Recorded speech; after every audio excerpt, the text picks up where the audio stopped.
Distillation operation के लिए दो टाइप के इक्विपमेंट यूज किए जाते हैं, pack column and tray column. दोनों कॉलम में फ्लूइड काउंटर फैशन में एक दूसरे से कनेक्ट होते हैं। ऊपर से लिक्विड आता है और नीचे से गैस फ्लो होता है। पैक टावर में पैकिंग भरी होती है जो रैंडमली डंप की जाती है, नहीं तो केयरफुली ओरिएंटेड बेड बनाया जाता है। Basically use of packing is that it increase the surface area, so gas और लिक्विड का इंटरफेशियल एरिया बढ़ेगा और मास ट्रांसफर रेट भी बढ़ेगा। There are mainly two types of packing available, first random packing and second structure packing. Random packing में आता है Raschig ring, Pall ring, Intalox, ball saddle, Intalox ceramic, Intalox metal and tellerette. And structure packing is made from corrugated metal plates. Liquid column के top में से liquid distributor से नीचे distribute होता है, और अगर दो से ज्यादा पैकिंग बेड रहते हैं तो नीचे लिक्विड रीडिस्ट्रीब्यूटर भी लगाया जाता है ताकि लिक्विड का डिस्ट्रीब्यूशन सही से हो। To maintain the good efficiency of pack column, liquid distribution का डिजाइनिंग में इंपॉर्टेंस बहुत ही ज्यादा है। There are basically 3 designing steps that we should consider while designing the pack column. अगर पर मीटर स्क्वायर पैक कॉलम की बात करें तो फर्स्ट पॉइंट, इसमें 45 लिक्विड डिस्ट्रीब्यूटिंग पॉइंट होने चाहिए। सेकंड पॉइंट, लिक्विड का flow rate 2 metre cube per hour per metre square होना चाहिए। और थर्ड पॉइंट, लिक्विड डिस्ट्रीब्यूटर और पैकिंग बेड के बीच में 300 mm से ज्यादा डिस्टेंस नहीं रहना चाहिए, नहीं तो लिक्विड एंट्रेनमेंट का प्रॉब्लम हो सकता है। Packing material are characterised by 2 way. First is linear dimension जिसको बोला जाता है नॉमिनल पैकिंग साइज, और दूसरा होता है volume fraction of void, that is the empty space available in the packing bed. दोनों टर्म को मिला के 3 टेक्निकल पैरामीटर डिफाइन हुए जिसके थ्रू हम पैकिंग को कैरेक्टराइज कर सकते हैं, that at which place which packing is important. So first is specific surface area, which means that per unit volume of packing bed packing कितना सरफेस प्रोवाइड करता है, that ratio metre square of surface area divide by metre cube of volume, that is called the specific surface area. जितना nominal packing size ज्यादा उतना specific surface area कम, which means that अगर हम size में packing बढ़ा लेंगे तो वो ज्यादा वॉल्यूम ऑक्यूपाई कर लेगा, उसकी वजह से हमें स्पेसिफिक सरफेस एरिया कम मिलेगा। जैसे कि आप ये एग्जांपल में देख सकते हो of Raschig ring 25 by 25 which is height into diameter, अगर हम ले रहे हैं तो इसका स्पेसिफिक सरफेस एरिया है 190 प्लस।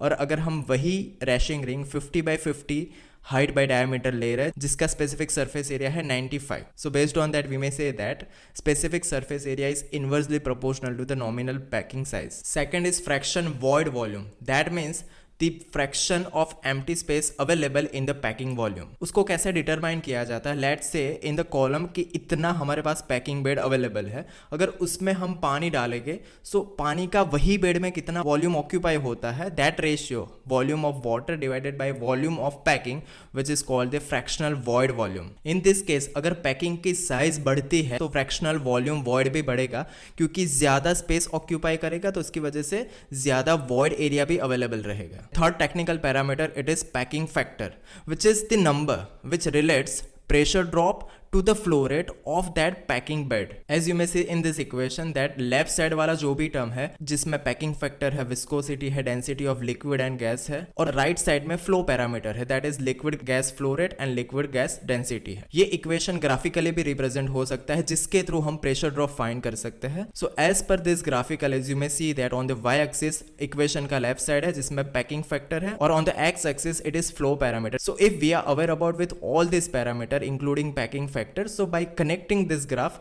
हमें वही पैकिंग में पैकिंग बेड में कितना प्रेशर ड्रॉप अवेलेबल है that we can come to know. That's why this packing factor is important to know about the pressure drop if we are aware about with the flow rates. This are the data available in the reference which correlates packing type, its nominal size, its void area, its packing factor and its surface area. तो यहाँ पे आप देख सकते हो जैसे कि ball saddle है, उसकी नॉमिनल साइज है 6 mm, जिसका एरिया है 900, जिसका वॉइड है 60 और पैकिंग फैक्टर है 2950। वो ज्यादा पैकिंग फैक्टर है जिससे हमें ज्यादा प्रेशर ड्रॉप मिलेगा। अगर वही हम इंटरलॉक सैडल का सेम साइज का पैकिंग देखें जिसका सरफेस एरिया ज्यादा है, उसका वॉइड स्पेस भी ज्यादा है और उसका पैकिंग फैक्टर कम है, which means that it is good compare to the bulk saddle. अगर हम सेम चीज रैशिंग रिंग में देखें 6 mm, तो उसका सरफेस एरिया है 710, उसका वॉइड फ्रैक्शन है 62 और उसका पैकिंग फैक्टर है 5250 विच इज सो हायर। सो वो ज़्यादा से ज़्यादा प्रेशर ड्रॉप हमें देता है। तो इंडस्ट्री में सबसे ज़्यादा पॉल रिंग प्रेफर की जाती है, हालांकि उसका कॉस्ट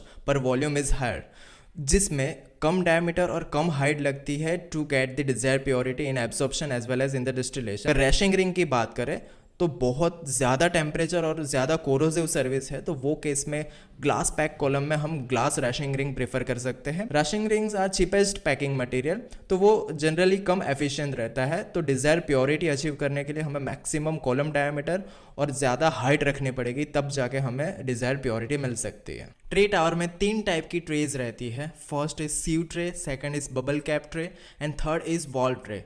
और भी ट्रेज रहती है जैसे कि modified sieve trays, Linde trays and all. Now let's talk about the selection criteria of trays in the tray tower that is based on the different requirements. We will consider 5 parameters based on that we will compare the trays. First is cost, second is capacity, third is operating range, fourth is efficiency and fifth is pressure drop. Cost का comparison हमेशा same MOC और size पे किया जाता है।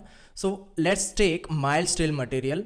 तो इसमें bubble cap tray 3 गुना सीव ट्रे से ज़्यादा महंगी है, जबकि 1.5 गुना ज़्यादा वॉल ट्रेस है। तो उसका रेशियो निकल के आता है 3:1.5:1 of the bubble cap to the valve to the sieve tray. अगर डिफरेंट मटेरियल भी लिया जाए तो ये रेशियो इधर उधर हो सकता है, but generally bubble cap tray is the most costliest tray. Second is capacity. Capacity is directly related to tower diameter. अगर टावर डायमीटर ज़्यादा चाहे, इसका मीनिंग ये है कि जो भी टाइप की ट्रे हम ले रहे हैं उसकी कैपेसिटी कम है, विच मीन्स हमें ज़्यादा डायमीटर रखना पड़ेगा। तो ये कंपैरिजन में बबल कैप ट्रे की कैपेसिटी सबसे कम है, क्योंकि जब भी हम बबल कैप ट्रे यूज़ करते हैं तो वो केस में टावर डायमीटर रिक्वायरमेंट ज़्यादा ही रहता है।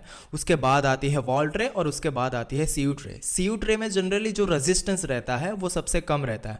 वॉल ट्रे में वॉल का भी रेजिस्टेंस रहता है और बबल कैप ट्रे में ज़्यादा कैप का एरिया रहता है, तो उसमें रेजिस्टेंस ज़्यादा है, तो उसकी वजह से कैपेसिटी कम होती है, तो उसमें टावर डायमीटर रिक्वायरमेंट ज़्यादा चाहिए। Third is operating range. Operating range in terms of liquid and vapour flow rate, हम कितना मैक्सिमम रख सकते हैं और कितना मिनिमम पे ये ट्रे को ऑपरेट कर सकते हैं। इसके लिए एक पैरामीटर हमें डिफाइन करना पड़ता है, which is turn down ratio. Turn down ratio is the ratio of design parameter divided by operating parameter. अगर ट्रे टावर में इसका मीनिंग डिफाइन किया जाए, कुछ डिजाइन फ्लो रेट डिसाइड किए होते हैं, अगर वो फ्लो रेट से हम ऑपरेटिंग फ्लो रेट कम रखते हैं तो भी अगर ट्रे में डिफिकल्टी नहीं आती, विपिंग नहीं होता, फ्लडिंग नहीं होता, तो वो हायर टर्न डाउन रेशियो बोला जाता है। तो turn down ratio is maximum in bubble cap tray, then in valve tray and then in the sieve tray. तो सीव ट्रे ज्यादा वेरिएशन पे ऑपरेट नहीं कर सकती, जबकि बबल ट्रे ज्यादा वेरिएशन में भी ऑपरेट कर सकती है, उसमें विपिंग कोनिंग का इश्यू नहीं आता। Fourth parameter is efficiency. Efficiency is generally related to operating range. That means अगर हम डिजाइन फ्लो रेट पे ऑपरेट नहीं कर सकते तो टावर की एफिशिएंसी कम हो जाएगी। तो जो भी ट्रे का टर्न डाउन रेशियो ज्यादा होगा वो केस में ज्यादा एफिशिएंसी हमें मिल सकती है। इसका मीनिंग ये है कि हम पैरामीटर अगर वेरी करेंगे तो भी एफिशिएंसी में एज सच वेरिएशन नहीं आता। तो बबल कैप ट्रे की एफिशिएंसी सबसे ज्यादा रहती है। And final is pressure drop. Pressure drop का वही कंसेप्ट है कि जितना ज़्यादा रेजिस्टेंस आता है उतना ज़्यादा प्रेशर ड्रॉप होता है। तो एज पर द कंस्ट्रक्शन हमें पता है कि बबल कैप में सबसे ज़्यादा रेजिस्टेंस आता है, देन आता है वॉल ट्रे में, और सीव ट्रे में मिनिमम रेजिस्टेंस आता है compare to other 2 types of the tray. Now let us compare tray column and pack column. There are certain parameter based on that we can do comparison of both the columns. Starting with the most important parameter, pressure drop. Pressure drop pack tower में कम रहता है compare to tray tower. अगर मैं random packing की बात करूं तो random packing में 1/5 to 1/8 ऑफ ट्रे टावर का प्रेशर ड्रॉप रहता है। अगर स्ट्रक्चर पैकिंग की बात करूं तो 10 टाइम्स कम प्रेशर ड्रॉप आता है कंपेयर टू ट्रे टावर। इसका रीजन ये है कि ट्रे टावर में हर एक ट्रे पे लिक्विड का होल्ड अप होता है और उसमें से वेपर पास होती है, तो ज़्यादा लिक्विड होल्ड अप की वजह से प्रेशर ड्रॉप ज़्यादा होता है। बल्कि इन द पैक टावर जो भी रेसिडेंस टाइम रहता है लिक्विड और वेपर का वो कम रहता है, इसकी वजह से प्रेशर ड्रॉप कम होता है, जिसका एडवांटेज वैक्यूम डिस्टिलेशन में मिल सकता है, क्योंकि वैक्यूम डिस्टिलेशन में अगर प्रेशर ड्रॉप आता है तो वो प्रोडक्ट की प्योरिटी पे इम्पैक्ट करता है। तो जनरली वैक्यूम डिस्टिलेशन में पैक टावर को प्रेफर किया जाता है। अगर हीट सेंसिबल मटेरियल है, जिसका मीनिंग ये है कि वो ज्यादा टेम्परेचर ज्यादा प्रेशर पे डिग्रेड हो जाता है, तो वो केस में हमें वैक्यूम में डिस्टिलेशन ऑपरेट करना पड़ता है। तो वो केस में भी पैक टावर प्रेफर किया जा सकता है, क्योंकि लिक्विड का रेसिडेंस टाइम कम रहता है and thermal stability is directly proportional to the residence time. Next parameter is tower diameter. तो जनरली अगर डायमीटर रिक्वायरमेंट कम रहती है तो वो केस में पैक टावर प्रेफर किया जाता है, क्योंकि फॉर द स्मॉल डायमीटर अगर ट्रे टावर कंस्ट्रक्ट करना हो, ट्रे कंस्ट्रक्ट करनी हो, तो it becomes very difficult to construction in the tray tower. तो वो रीजन से हमें पैक टावर प्रेफर किया जा सकता है। Next parameter is really important, liquid to gas ratio. जितना ज़्यादा liquid to gas ratio that means कि अंदर लिक्विड का फ्लो रेट ज़्यादा है compare to gas flow rate, और कम रेशियो दैट मीन्स लिक्विड और गैस के फ्लो रेट में इतना ज़्यादा डिफरेंस नहीं है। So for more liquid to gas ratio pack column is preferred. क्यों? ज़्यादा L/G ratio that means liquid flow rate ज़्यादा है, तो वो केस में अगर मैं liquid flow rate pack column में कम करूँ तो तुरंत ही एक्यूमुलेशन होना चालू हो जाएगा और फ्लडिंग होना चालू हो जाएगा। दैट मीन्स कि अगर लिक्विड का फ्लो रेट ज़्यादा भी है और गैस का फ्लो रेट कम है तो वो केस में पैक टावर कंसिडर किया जाता है। अगर L/G रेशियो कम है तो वो केस में पैक टावर प्रीफर नहीं किया जाता क्योंकि उसमें डिफिकल्टी आने का चांसेस है। तो वो केस में हमें ट्रे टावर प्रीफर कर सकते हैं क्योंकि ट्रे टावर में लिक्विड का फ्लो रेट भी इतना होता है और गैस का फ्लो रेट भी इतना होता है, तो जो रेशियो रहता है वो प्रेफरेबली कम रहता है। Next point is flooding. तो फ्लडिंग दैट मीन्स पूरा टावर लिक्विड से फिलअप हो जाएगा। तो अगर मैं पैक टावर की बात करूं तो अगर हम लिक्विड फ्लो रेट कम प्रोवाइड करेंगे तो क्या होगा, लिक्विड ऊपर से नीचे आएगा वो कम फ्लो रेट से आएगा और गैस ज्यादा फ्लो रेट से ऊपर जाएगा। दैट मीन्स लिक्विड एक्यूमुलेट हो जाएगा और उसका वॉल्यूम बढ़ के फिर पूरा टावर लिक्विड से फिलअप हो जाएगा। तो पैक कॉलम के लिए कम लिक्विड फ्लो रेट पे फ्लडिंग होगा। ट्रे टावर में अगर मैं बात करूं तो लिक्विड का फ्लो रेट अगर बहुत ज्यादा बढ़ गया दैट मीन्स L/G रेशियो बढ़ गया तो वो केस में फ्लडिंग होने की पॉसिबिलिटी है। पूरा डाउन कमर फ्लडिंग भी हो सकता है और उसके बाद में ट्रे में भी पूरा लिक्विड फिलअप हो सकता है। Next point is corrosive liquid. अगर कोरोसिव लिक्विड है और मैं ट्रे टावर यूज कर रहा हूँ दैट मीन्स मेटालिक बॉडी अगर मैं यूज कर रहा हूँ तो एज टाइम प्रोग्रेसिंग वो मेटालिक बॉडी पे कोरोजन आने की पॉसिबिलिटी है, तो वो चेंज करना कॉस्टली हो सकता है। तो ऐसे केस में अगर मैं पैक टावर प्रेफर करूं तो उसमें उस तरह का मटेरियल ले लूं, जैसे कि वो केस में मैं सिरामिक ले सकता हूं। अगर ज़्यादा कोरोसिव मटेरियल है तो मैं प्लास्टिक पैकिंग का यूज़ कर सकता हूं, और बहुत ही ज़्यादा कोरोसिव और बहुत ही ज़्यादा टेम्परेचर है तो वो केस में मैं ग्लास मटेरियल भी यूज़ कर सकता हूं।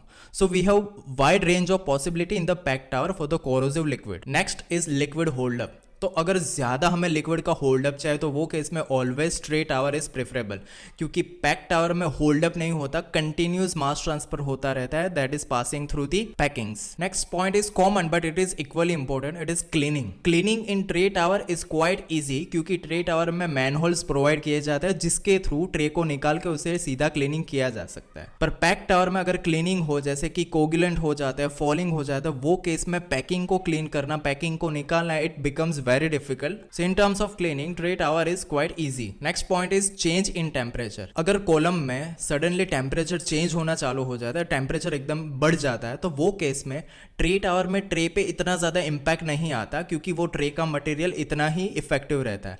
बल्कि अगर पैक टावर की बात करो तो पैक टावर में जो भी पैकिंग यूज हुआ होता है, लेट्स से सिरामिक यूज हुआ होता, तो वो केस में अगर टेम्परेचर रेज हो गया तो वो पैकिंग मटेरियल को डैमेज कर सकता है। Next is floor loading. तो फ्लोर लोडिंग में ट्रे टावर का loading for the same capacity is less compare to pack tower, क्योंकि पैक टावर में पैकिंग मटेरियल ज़्यादा डालना पड़ता है, सपोर्ट डालना पड़ता है, डिस्ट्रीब्यूटर डालना पड़ता है, रीडिस्ट्रीब्यूटर डालना पड़ता है।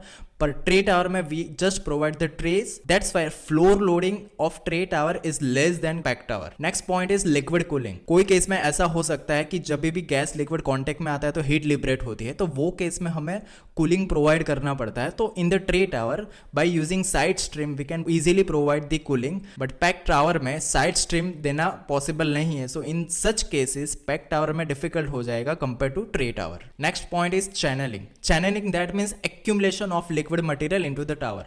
तो ट्रे टावर में ऐसी कोई पॉसिबिलिटी नहीं है कि वहां पे चैनलिंग हो जाएगा, बट पैक टावर में due to uneven distribution of the liquid in the tower it may possible कि कोई जगह पे लिक्विड का चैनलिंग हो जाएगा। And last is foaming. जब भी गैस लिक्विड के पूल में से पास होता है तो वहां पे फोम क्रिएट होता है, तो ये पॉसिबिलिटी सिर्फ ट्रे टावर में रहती है क्योंकि बड़ा पूल रहता है लिक्विड का और वहां से गैस पास होता है, तो वो केस में फोमिंग रहता है। जबकि पैक टावर में फोमिंग की पॉसिबिलिटी नहीं है क्योंकि कंटिन्यूस कॉन्टेक्ट है और बल्क ऑफ लिक्विड नहीं रहता, कंटिन्यूस कॉन्टेक्ट रहता है, तो वो केस में फोमिंग की पॉसिबिलिटी नहीं है। So this is all about today's topic, tray tower versus pack tower. In the next topic, I'll be considered the calculation of tower diameter, especially tray tower, and rest of the calculation. See you in the next one.